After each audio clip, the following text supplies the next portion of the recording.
So, Marco, I'm so excited for you to be here.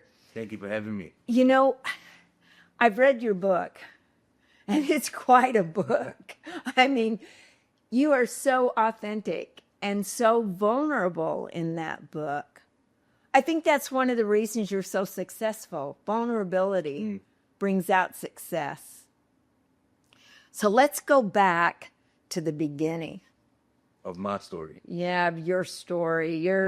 You're growing up in South Africa. Yeah. You're pretty active as a boy. Mm-hmm. Yeah. So how did you start going down the path of getting involved in drugs? I think for me, it was always, it's weird though, and I say this in the book, but I always had this strong compulsion that I would never become a drug addict. I didn't want to ever use drugs. I was really freaked out by the concept of it. And so it's so strange that I ended up becoming a drug addict because I was so against it for most of my life. But I think, when you change schools or you're moving from elementary to middle school, all the pressures that relate to you now trying to make a new friend group, be more popular, and ultimately be liked is, I think, what led me to falling into the trap of people pleasing, wanting to be accepted. And so a lot of it, I think, relates back to my own insecurities. Like I wasn't enough. Yeah. And so I needed to supplement who I was in order to be accepted in environments that I thought were popular. A lot of people, a lot of parents sometimes think, well, if I would have loved my child more, yet you were very, very much loved. Very loved. And I want to encourage those parents because honestly, it is a choice that the individual is going to make. Yeah. I've had the privilege of walking through recovery journeys of people that have grown up in families similar to mine, very blessed, looked after, loved on, doted upon, never treated, in any way, shape or form badly.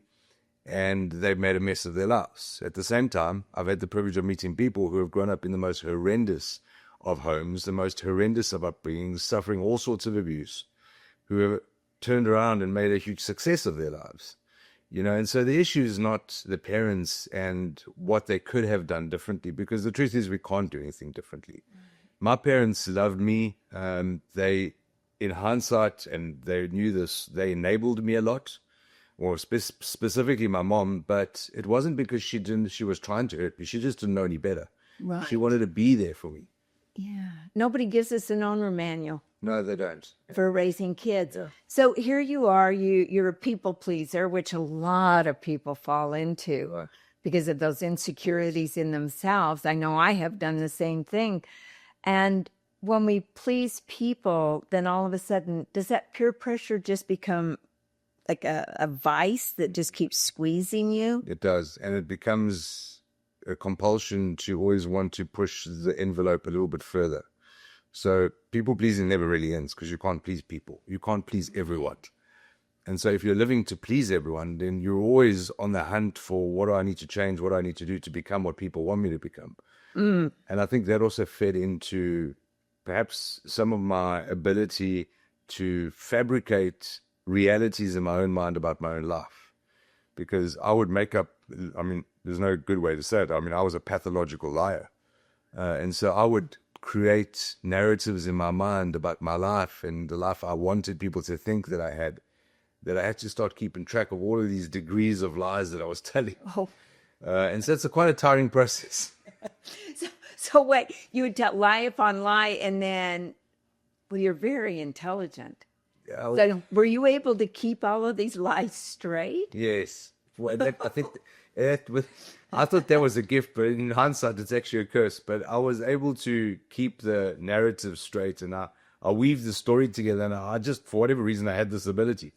But I always say it's like, we have this moral compass when we're born, right. All of us. And the moral compass is not pointing anywhere. It's just neutral, right? We're going, as children, we grow up, and then we're faced with decisions. We're faced with a choice. Yeah. And so we make a choice. And then that choice perhaps is the wrong choice. And it's not the right way to do things, but you've now recalibrated the needle of the compass a little bit.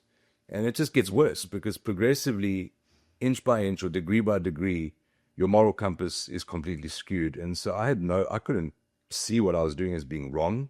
Yeah. But it was. Well, when you were doing this and you didn't see it as being wrong, it was just a way of life. Yet you started very small, and then it kept getting bigger and bigger. And so you had to come up with money somewhere. Right. What did you do to get the money?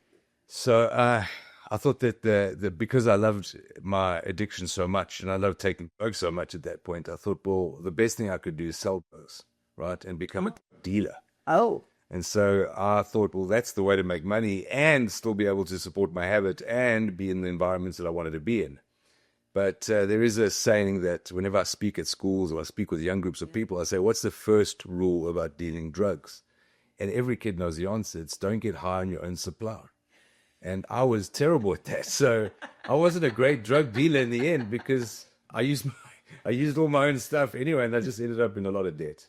and And so so now you've got debt. Yes. So you've got to get out of debt. Yes. And what ideas did you come up with to get out of debt? Anything that you could possibly imagine as being criminal, I would have thought about. Stealing, breaking into cars, committing fraud, forging signatures. I mean, I was basically a criminal, and I would do whatever I could to get my hands on money.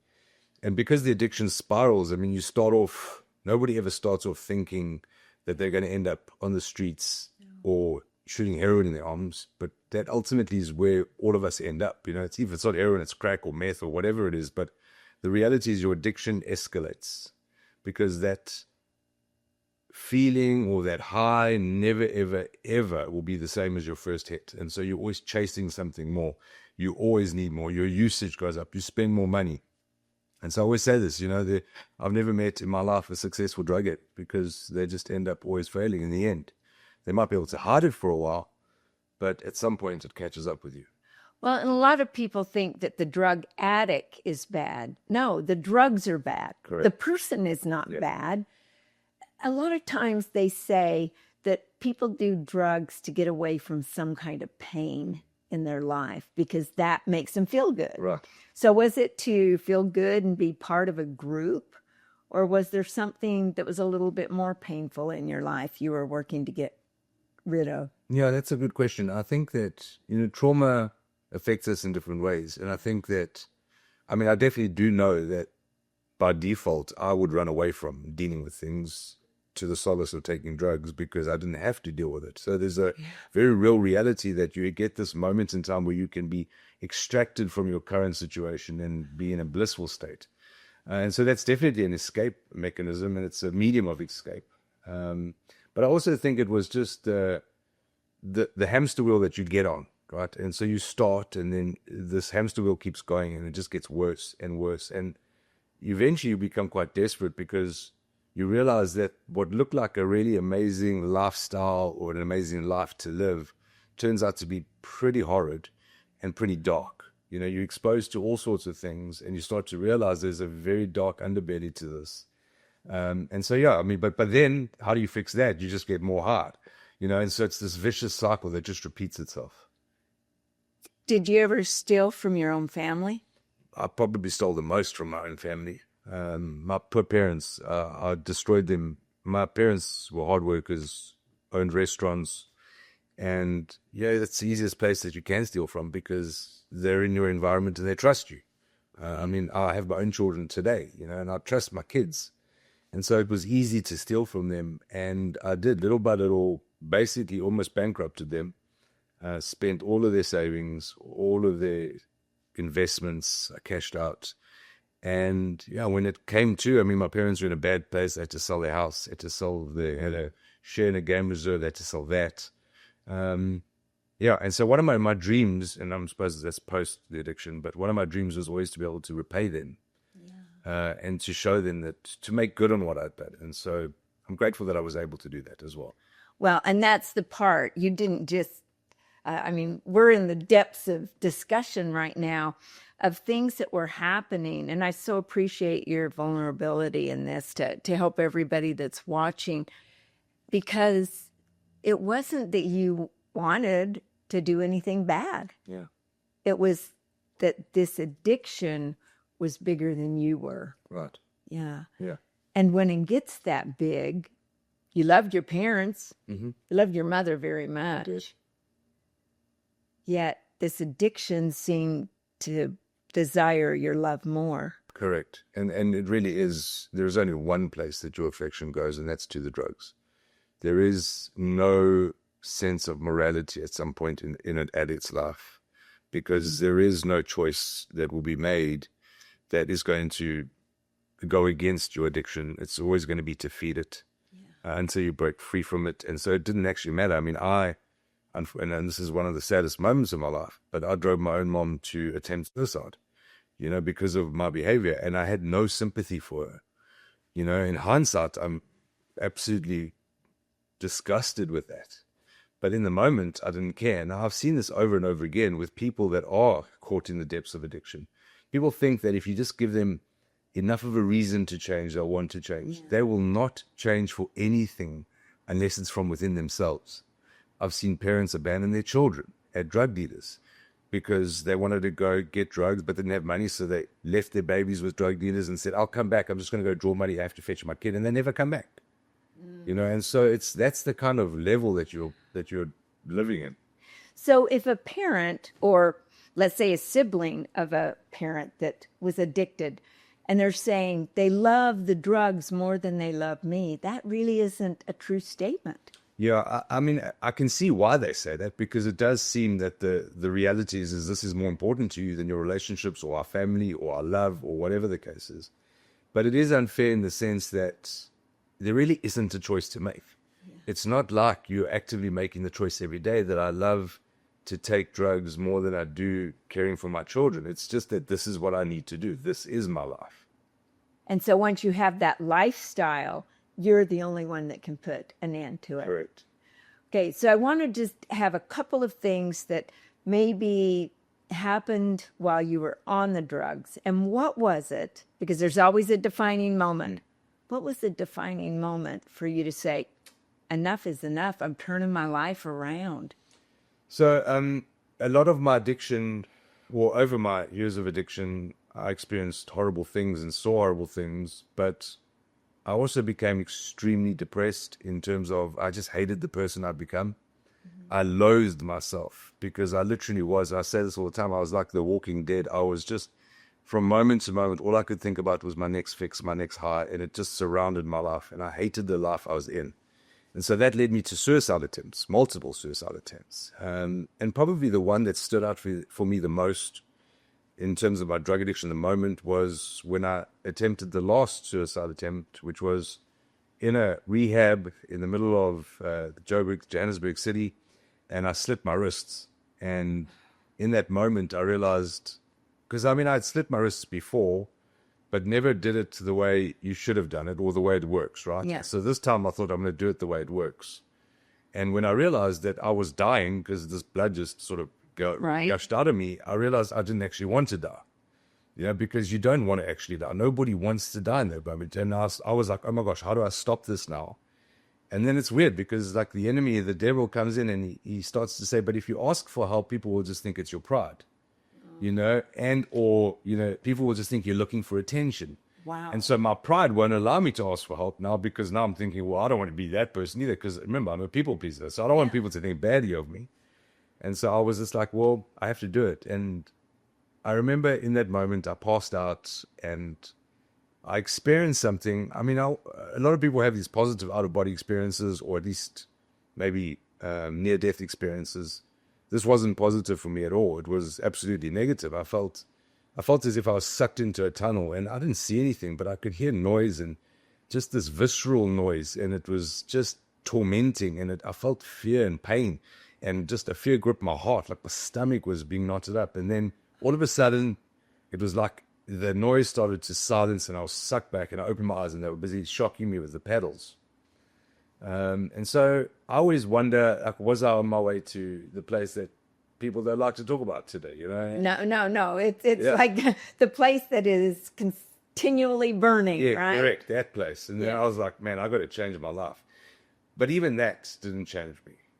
Even that experience. So you went back to drugs? I did. Because I thought that would change me. Like, I have to be a different person, but it didn't change me. The moment that did change me actually wasn't a product of my addiction. It was a product of my parents, or my mom in particular, for the first time in our relationship, standing up for herself and telling me I had a car accident again and I was in a hospital. She walked into the hospital room and she said to me, and I'll never forget these words, she said to me, and she was crying, "Do you know what I pray for every night?" And I was expecting the same thing that all mothers would say, that you'd be safe, that you'd sort your life out, that you'd be a wonderful child again, or whatever. Yeah. And she said, "I pray that you would die every day." But she said to me, "You are like a cockroach. Nothing kills you." She said, "I just want to bury you and be done with you." Wait. She took a boundary. She took a stand Yes. in a way that you didn't expect. No, not at all. In fact, my mother up until that point was always there to console me and to love me and drag me out of any trouble I was in. But she said to me, "I wish you would die." And then she still said to me, "But from this day onwards, you are dead to me." She said, "You are dead to me. You don't have a mother. I want nothing to do with you." And, people think, well, it's super harsh. But I had driven that woman to madness. And the pain I put her through, the suffering I put her through, my father through, man, it's just terrible. And so when she said that to me, I realized that actually I have alienated the one person in my life who still loved me. I managed to alienate. And I was like, things have to change. The next day, my sister arrived at the hospital and she said to me, "We've decided to send you to a rehab." And I'd been to rehab 4 times before this. And she said to me, "But this place, I had to catch a bus to get there." She said, "We're giving you a bus ticket and buying you a bus ticket and we're paying for the rehab." And she said to me, "Whether or not you get on the bus or don't get on the bus, Right. whether you get to the treatment center or don't get to the treatment center, we're not doing this for you. We're doing this for us. So that when you die, we will know that we did everything in our power to help you." And I was like, wow, that is pretty harsh. I mean, and honestly, I needed that. And that was what got me to the point where I said, I'll do whatever it takes to turn my life around. Now, you'd been to rehab before. Yes. This time, though, you were going with a different mindset, a different goal. Yes, I was. And it was also, I'd been through so many secular programs before, 12-step programs, very expensive programs. In fact, I always felt I was entitled to go to an expensive rehab, where I'd be doted on and looked after, right? That's how entitled I was. But this place was completely the opposite. It was tough. It was a military-style boot camp-ish rehab that was faith-based. And so I remember when I got there, they said to us, "We only have one step here, and that step is the cross. It's just Jesus." And I was a born Catholic. And so I had a Catholic upbringing. I didn't understand what a charismatic Christian could be or was. Right. And so I was offended by charismatic Christians because, I was carrying this Catholic You were guilt. going, I'm not getting one of Correct. I don't want to be like these crazy people. And needless to say, I encountered God there for the first time in my life and realized that there's a Savior that loves me so much that he forgave me even in the hole that I was in. And that love overwhelmed me.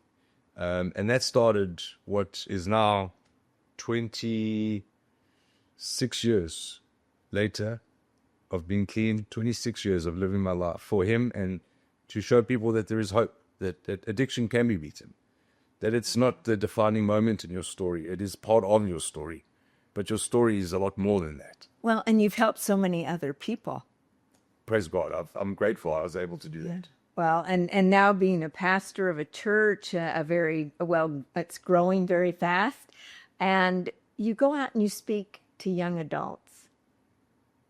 What do you say to them? You don't just say, "Hey, don't do drugs," Yeah. What? It's I find that conversation has changed over the years because I realized when I was a kid, I had the drug talk. People gave me the drug talk. And what you realize is nobody is actually going to listen to you. And so what I try and do, and I think part of my response to the life I'd created in my drug addiction was to become vulnerable, was to become authentic, was to become real, and let people in and say, this is who I am, the warts and the ugly parts of me, this is my ugly past, and not try and make up a story that's going to portray me as something else. And so I just try and be authentic. And I open myself up to vulnerability and to get people to ask me the tough questions, and I expose them to the realities of what the consequences look like. The consequences are real, and so the drugs are one thing, but the after effects are really where people don't spend a lot of time thinking about. It's like that movie, you know, you're watching it, or it's a trailer of a movie. You watch the trailer and it's always good. The trailer always is good. Yeah. But sometimes you watch the movie and you realize it actually wasn't that great. You know, you've actually got to watch the movie to the end. And so I encourage students, I encourage young adults, when you start that movie in your mind about what this could be or what this could do for you, you have to play it to the end and realize where it ends. Well, and first you make the choice, then the choice makes you. Yeah. And you went through this phase that you didn't like who you were. At first you didn't care who you were. You loved it. Then you didn't like it. You had to go through a repentance, though. Big time. So that happened to me in rehab. I was fortunate enough to meet my wife in rehab, and we're still married 24 years today. I mean, last month, sorry. But I had to learn how to forgive myself. Mm-hmm. I also had to repent for all the things I'd done to my family, and ultimately having, you know, this relationship with Jesus for me, I was able to like pour out my repentance to him and say, man, I'm ready to do whatever it takes to change. I will do whatever it takes, Lord. As long as you help me, I'm going to do it. I'll live my life for you for the rest of my life, you know. And so that was a big moment. Well, you'd been to rehab before, real expensive rehabs. Yes. Do you think that you thought you had repented? I honestly know, looking back, that I only went to rehab to satisfy my parents. And I had no intention of coming clean. In fact, the longest I could ever stay clean after a rehab was the distance or the time it took me to drive from the rehab back to the Dias. I could never stay clean. It was impossible for me to stay clean. And so when I look back, I didn't do it because I wanted to. I did it because I knew I was in trouble and I knew I needed them to bail me out. And so there was this give and take. I have to give them certain things and do this for them to make them feel better. Mm-hmm. But then I get to go out and do it again, you know. And so you come out of this rehab different. Very different. I mean, you've grabbed hold of Jesus. He's forgiven you. You're feeling better about yourself. Yep. How long did that take? It's still going on. I'm still working through that. But aren't we all, right? Yeah, I mean, I often say I'm ashamed of my past, but I'm not ashamed of what it's made me. And I might regret the things that I've done, but I don't regret going through what I've been through. And so also being able to frame my experience and the relationship I have now with the Lord and my wife and my 3 beautiful children, that's a huge testimony for me. And that gives me it gives me the ability to even forgive myself sometimes when it's hard to do. And so, I mean, that I had to learn how to do that. I had to also learn how to repent in a very real way with my family, where I had no expectations of them. I mean, my mother, when she told me that I was dead to her, she literally didn't speak to me for the first year I was in rehab. She would have no engagement with me. She wouldn't look at me. She wouldn't talk to me. She wouldn't do anything. The only person that I spoke to in my family was my sister, my 2 sisters, and my dad. You know, my dad, who was a man who I put through hell, he came back, and he was the first person to visit me in rehab. I mean, that's the grace of a father. But I mean, it was just being able to give my mom the space where I wasn't pushing her and trying to convince her I was different. I was going to show her, you know, and I was going to live my life, and I was going to be gracious and humble. And I find that that's actually one of the biggest problems with people that do come clean. It's the tendency that they have to react to when people are questioning them. For example, if I ever went and spent longer than 30 seconds in any restroom, my mother would be at the door, knocking on the door, because she was worried I was in there taking drugs. This is after I got clean. And there's a part of you that could get angry and say, well, surely by now I was just so gracious. I'd get out, I'd give my mom a big hug and say, Mom, I love you so much that you still care about that. And I'm sorry I did that to you. And so I just use those moments just to remind myself that I put myself in this position. So you said I'm sorry over and over and over again. And I think, I mean, I felt the forgiveness. I just really felt like I had so much to repent for. And I was grateful that through the years of my sobriety, I was able to restore that relationship with my mom, with my dad, with my sisters. And so God has been super faithful in that area too. Were there certain steps that you would say to somebody, let's say that they had addictions and they wanted to get back with their family because their family had gotten much like your mom, enough is enough, cut it off. Yeah. What steps would you tell them to go through? I would tell them to submit to the process. And what I mean by that is do whatever they are requiring of you to do, because they are the ones who get to call the shots now, not you as an addict or as an ex-addict or as a recovering addict. And so what that means is you comply with their rules and regulations, the simple things, the boundaries that they put in place. You have to comply to those things. You have to honor those boundaries and not question them. And you have to be able to be vulnerable and be accountable. And when people say, hey, look, we want to do a drug test, don't automatically get your hair in a tiz and get freaked out. Just say, okay, I understand completely. And don't take it personally. Just be there for them the way they are. And so you did that. Anytime they wanted a drug test, you just complied with it, didn't get all upset. Did you ever want to just forget them because they had forgotten you? Like, hey, I'll just stay away from you, and that way you'll beg me to come back. Definitely when I was using, and before that final rehab, that's generally the mode of thinking that I'd have, is that I will make them feel guilty about the way that I'm being treated, right? And that guilt would traumatize my mom, and ultimately then get me out of trouble. But after that, I knew that I wasn't going to do that because I needed to be different, and I needed to put myself in their life on their terms. But I didn't want to be disconnected from my family. They meant so much to you. Yeah, they did. And they do. Yeah. I remember reading your book. By the way, let's tell them about your book, because this is a book. It's not an easy read in the way that you describe things. There were times I wanted to go, are you kidding me as a mother? You asked your mother to drive you to the ATM machine and get you money to buy drugs? I mean, I'm going, oh, Marco. And yet, as I read through the book, it was like you were a victim at first. You became a villain. Mm-hmm. And then you became the hero of your own life. Wow. And through that, you're now helping others realize they can be the hero of their own life as well, without going through the victim and the villainhood. Yet, here's your mother.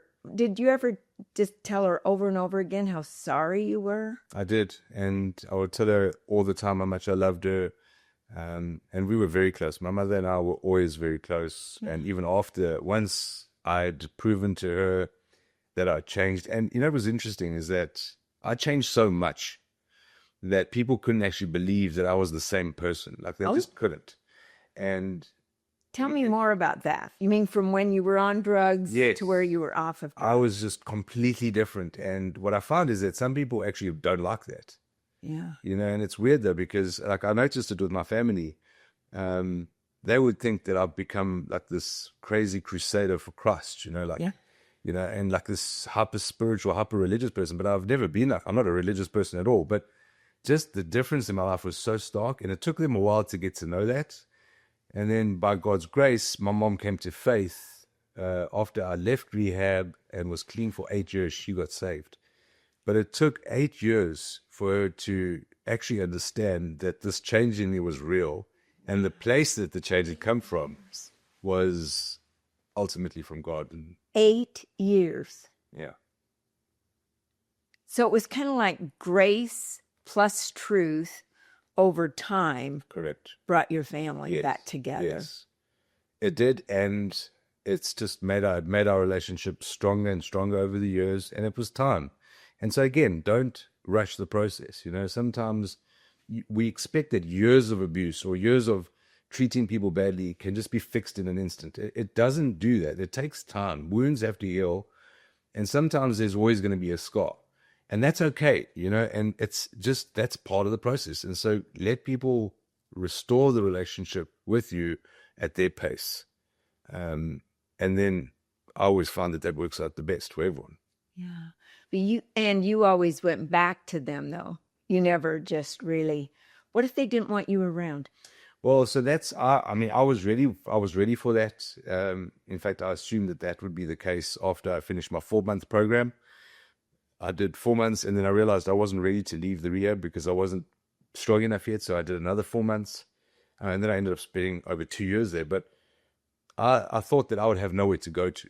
like I wouldn't have a home to go to. And I was fine with it. I wasn't guilting anybody into it. I made my bed. I realized that. And so I was just thinking, well, I'll just go out and find a job and rent a place and figure out my life. I got married in rehab as well. Yeah. And so it wasn't just me anymore. It was me and my wife. And then when we were leaving the rehab, my mom said, hey, why don't you come stay with us? And I was like, wow. And I was like, are you sure you're okay with me to do that? And she said, yes. And so I went home, and I could see she was still guarded. There'd be times where she used to get into this habit of taking her handbag with her to the room and locking it because I'd steal anything that was in it. And so when I came back home, I noticed that she'd always take her handbag with her. But again, like some people might say, well, that's super disrespectful. That doesn't help. Yeah. But I get it. I don't blame her. Yeah. So you were just really accepting as to who she was. Yes. You weren't saying, hey, you've got to act this way because this is who I am and you did this to me, so I'm not going to like you anymore. That's you right. really did everything that you possibly could to have them fall back in love with you. Yes. And I would go to any lengths to prove how much I changed. So you're in rehab and you could have gotten out in 4 months and you said, nope, I'm not doing that. I'm not ready yet. Was it because you had met your wife and were kind of dating her, or you did the 4 months and wanted more because you knew you needed more? Yeah, I definitely knew I needed more. I won't say that Catherine didn't help in that decision either. I mean, she was there and she was living there with her mom, who was running the ladies program. And So she was working there. yeah, so she was initially on the program. She did 4 months herself, where it was ready for her to get integrated into the culture, and they had a school there. And so she did her schooling there as well. Okay. And so she finished her schooling in Noput there. She managed to get her diploma. And so I think that in hindsight, when I look back now, I think, Lord, you probably had Catherine there for a reason too. It was probably to motivate me even more to stay. But yeah, so she was a motivating force, but I definitely realized I wasn't ready. And that was also the first time I'd ever done that. Because normally I'd be waiting with bated breath to leave rehab as fast as I could. But To this go time- back and get yeah, drugs. this time I was like, I don't want to go back to that last time. So that defining moment, your parents putting in boundaries, yet they accepted you when you came out 2 years later. Mm-hmm. So it took some time. Yeah, it did. It took time, and yeah, I mean, I'd love to say that it can happen quickly, and maybe some relationships do get restored that way. But it took time, and I was happy actually because when things go through the process of time, they become stronger. I really believe that. And so we often try and shortchange things and try and cut short time just to make it through and push it through. And I think just submit and let the Lord lead you every day. Wow.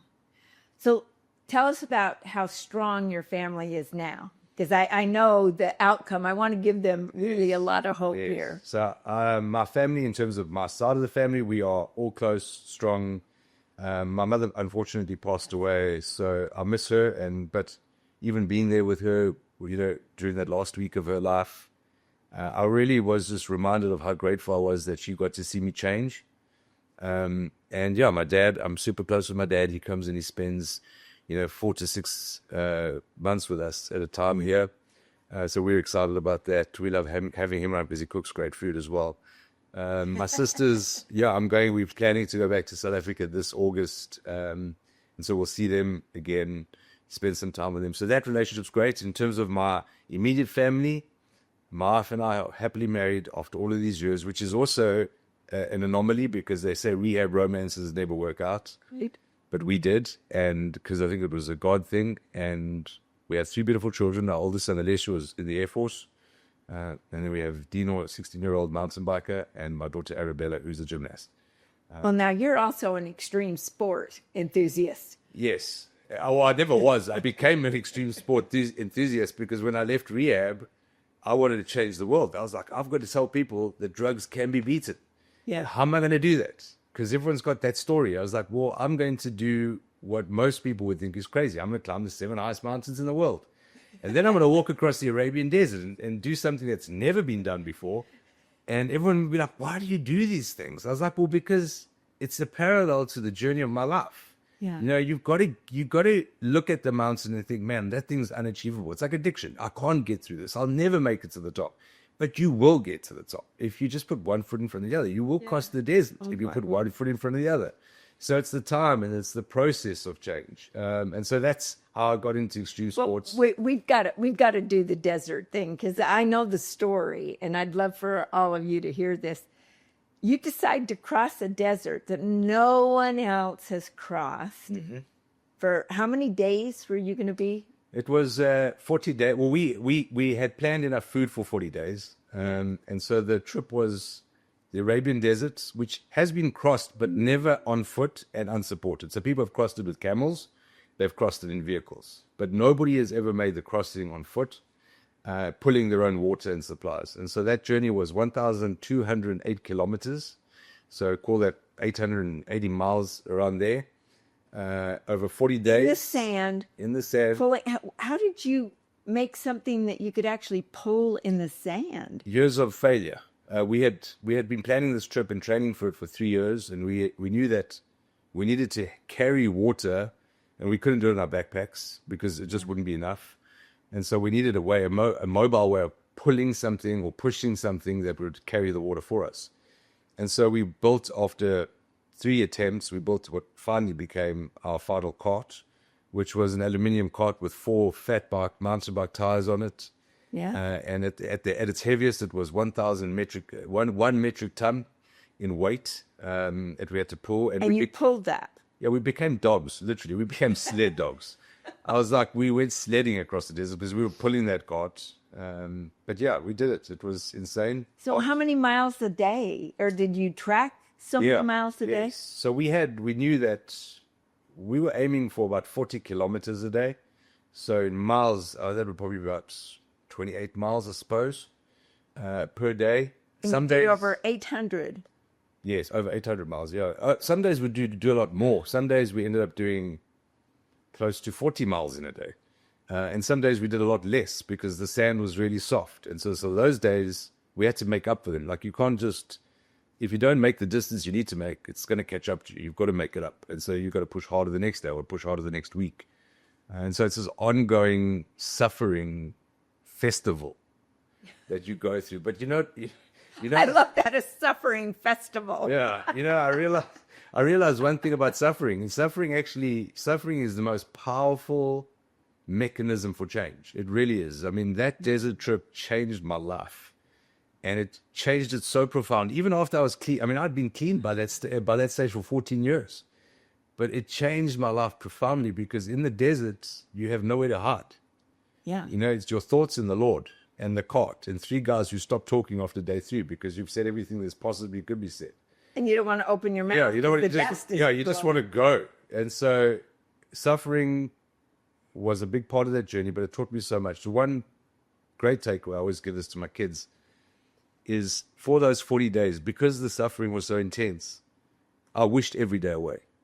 Like, I would get into bed the night in the tent, and I'd just say, man, I can't wait for this trip to be over. I wake up in the morning with tears in my eyes thinking, I've got to do this again. I can't wait for this day to be over. And that was in contrast to one of my closest friends, Alex Harris, who was on the trip with me. He'd wake up every day excited. Like, I mean, he was excited. He was like, this is the best thing I've ever done in my life. And I'd be like, are you out of your mind? We are dying here. You having a great time. And it was only at the end of that trip that I realized on our last day, as we were heading into Dubai, I realized that this entire experience was coming to an end. And I regretted all the moments I wished away. It's like, man, you should have savored this trip. And that's good. I say that to my boys all the time. Don't shortchange the suffering. Live in the moment. Because honestly, that moment's gone before you know it. And so now that changed the rest of my expedition as mountains that I could never climb. I all of a sudden was able to climb now because I was able to deal with the suffering and to deal with the experiences and to go through the moment. So what advice do you have for us to go through the suffering, to go through the moment? Do you look ahead? Do you just stay in the present? I think it's always a healthy perspective of the bigness of the future is important, because if you're not aiming for something, you're going to hit it. You're not going to hit anything, right? And so what is the goal? What are you aiming for? And then expect that along that journey, there's going to be difficult moments. But in the moment, don't try and minimize it or just try to shut it off. Ultimately, that's what we do with drugs, right? Yeah. Or whatever substance people get addicted to. It's because they don't want to live in the moment. They want to be apart from the moment. So just deal with the moment, the pain. If it's painful, cry. If it's hard, talk about it. If you're suffering, share it.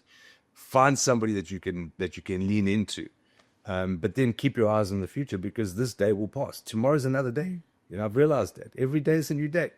Did you get to a point that you just looked for the goodness in people, or did you go through anything that altered the way you looked at people? Yeah, I mean, I had a lot more compassion for people, and have a lot more compassion for people. And I do have a lot of grace for people, because, I mean, I just know that it was because of grace that I'm here today.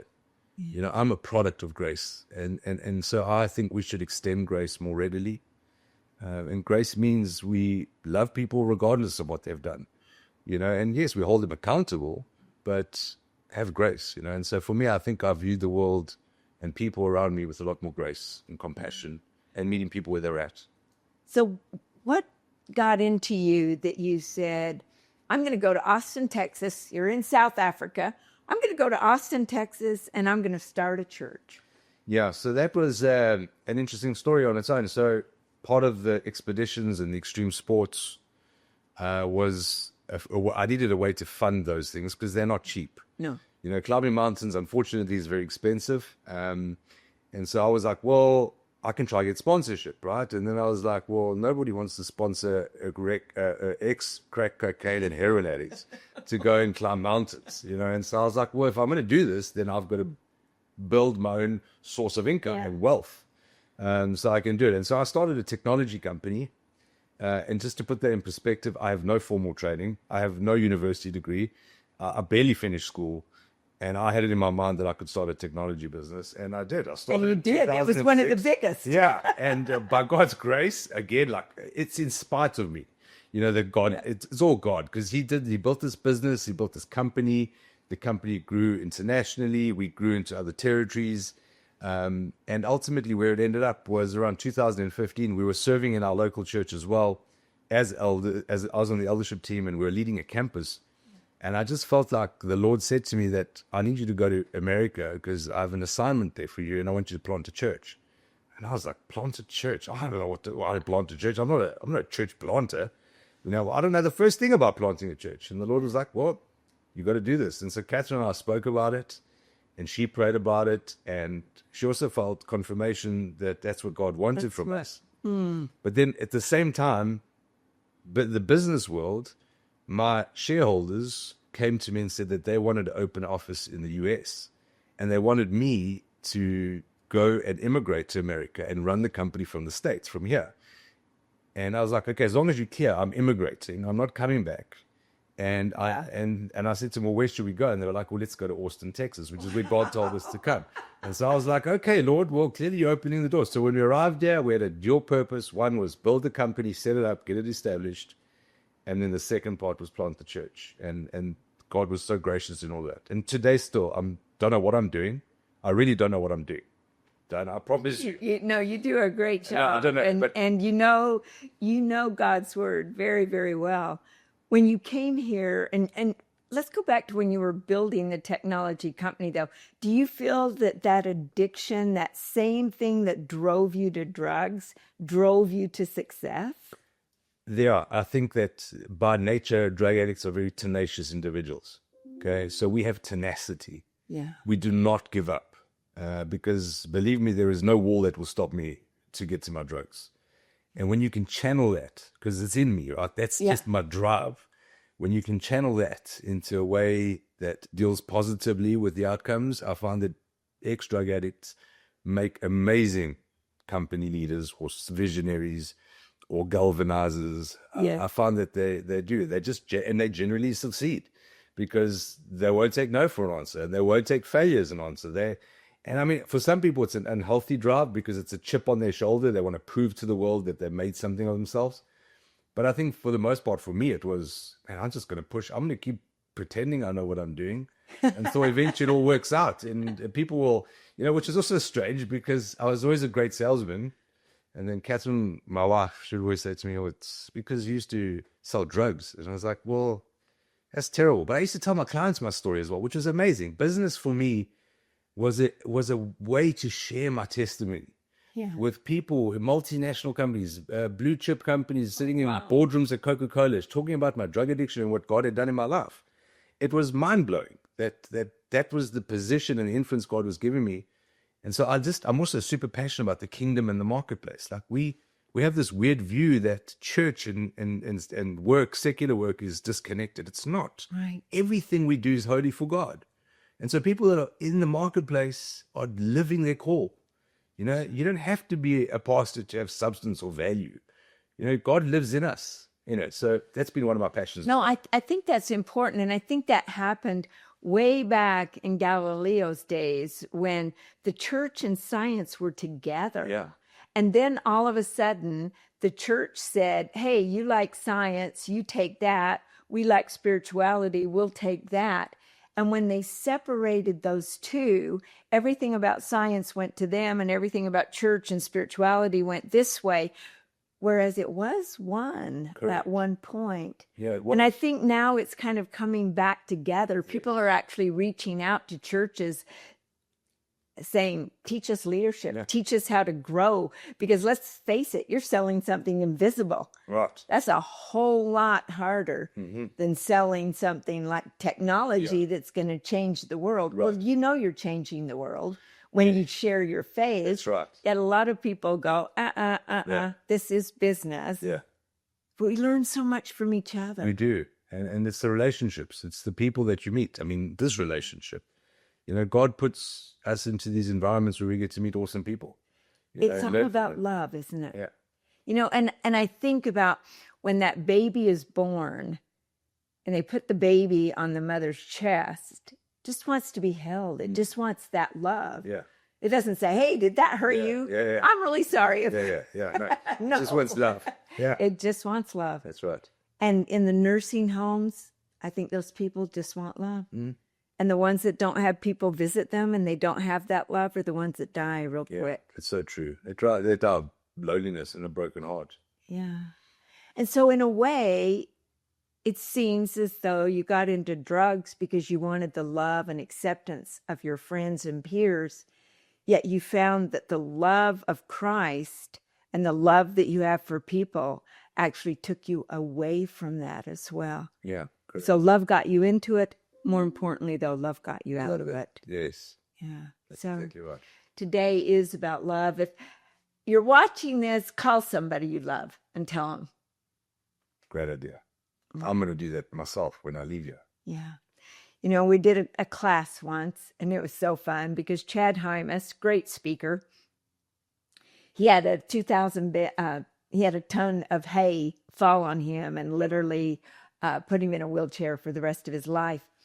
And in this seminar, he always takes somebody and he takes their phone and he said, pull up your wife's name, right? And he texts them something. He speaks into the phone. I'm here at this seminar. I'm thinking of you. I'm so much in love. Yeah. I've seen him do this over and over and over again. And every time, you know what the wife sends back? What? Who has your phone? I love it. None of them believe it because they go, you've never done this. This is so out of... Wouldn't it be fun if your wife got that and you went, oh, another text. Yes. Wow. Oh, you're so sweet. I love you. Yeah. That's amazing. I love it. Who has your phone? This isn't you. It can't be you. Yeah. Who's texting me? That's good. So we're back to love. Love the people. Tell them so, though, because they need to hear it. And they don't need just to hear it on Christmas or Thanksgiving. They need to hear it every day. Marco, we love that you were with us today. We love you in so many ways. And just, I love your vulnerability and authenticity because I know you're going to help a lot of people. Let's tell them where they can get your book at. It's on Amazon. The title of the book is Rocks, R-O-C-K-S, One Man's Climb from Drugs to Dreams. It's in print and it's soon to be on Audible as well. Okay. It's on ebook and print, so you can decide however they want to get it. And thank you. And it's out on Amazon. So well, I'll tell you, when I picked it up, I couldn't put it down. I had to finish the entire book in one setting. And you can do that too. Like I said, it's an easy read, hard to go through some of the things, yet it's easy because you just got to the point. He said, this is what it is. This is what I did. This is how I got over it. And this is what I wish for all of you. That's right. Okay. Thank you so much for Thank having you me. so much. Subscribe down below. Every Tuesday, a new podcast comes out. And it's all about you becoming more. Because after all, in order to have more or do more, you have to become more.